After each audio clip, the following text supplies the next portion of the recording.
Hello and welcome to Simply Learn Stuff. In this video, we will look at the font group.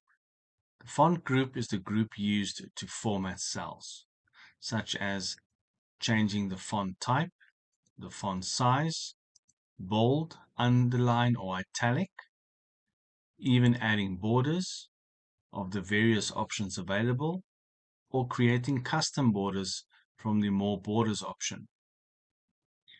You can fill cells or you can change the font color.